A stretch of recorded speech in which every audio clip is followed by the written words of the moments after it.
Price Lord. எல்லாம் நல்லா இருக்கீங்களா? வணக்கங்க. God bless you. இன்றைக்கி உங்கள் பொண்ணுக்கோ இல்லை உங்கள் மகனுக்கோ வரன் பார்க்குறீங்கன்னா ஃபஸ்ட்டு நீங்கள் செய்ய வேண்டிய முதல் விஷயம், கடவுள்கிட்ட ஏசப்பாகிட்ட போய் நில்லுங்க. ஏசப்பா, என் மகனுக்கும் என் மகளுக்கு ஒரு நல்ல வரன் கொடுங்கன்னு சொல்லிட்டு ப்ரேயர் பண்ணுங்கள். பைபிளில் ஒரு அழகான ஒரு வார்த்தை இருக்குது. நான் உன் மன விருப்பத்தின்படி உமக்கு தந்தரளி உமது ஆலோசனைகள் எல்லாம் நிறைவேற்றுவேன்.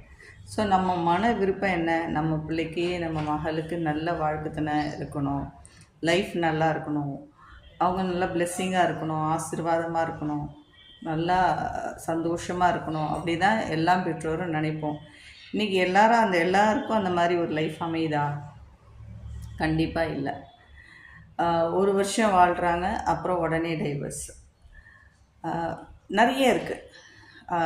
ஜஸ்ட் ஒரு 6 மந்த்து, 2 மந்த்ஸ், 3 மந்த்ஸு அந்த மாதிரி வாழ்ந்துட்டு பல பிரச்சனை போராட்டத்தோடலாம் லைஃப்பை கடந்து போகிறாங்க. சிலர் ரொம்ப 15 to 16, 20 இயர்ஸ் ஆனாலும் சில ஒரு நெருக்கடியான சூழ்நிலை தான் அவங்க லைஃப்பை ஸ்பெண்ட் பண்ணுறாங்க. இப்படிலாம் நிறைய பிரச்சனைகளோட ஒரு வாழ்க்கை அமையுதுன்னா சந்தோஷமாக இருக்க முடியாது.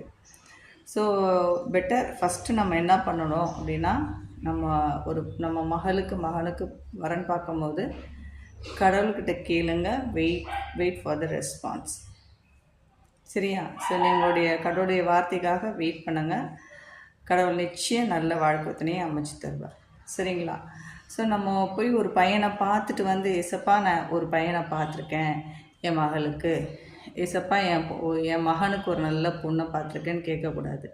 ஃபஸ்ட்டு பார்க்கறதுக்கு முன்னாடியே நீங்கள் ஏசப்பாட்ட போய் நின்று கேளுங்க. அவருடைய வார்த்தைக்கு கீழ்ப்படிங்க. அதுக்கப்புறம் வசனத்தை வச்சு ப்ரேயர் பண்ணுங்கள். நான் உன் மன விருப்பத்தின்படி உமக்கு தருவேன், உமது ஆலோசனைகள் எல்லாம் நிறைவேற்றுவேன்னு சொல்லியிருக்கிற தேவன் கண்டிப்பாக நீங்கள் எதிர்பார்க்குற வரனை தருவார்.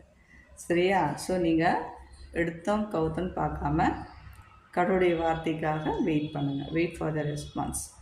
சரிங்களா? God bless you.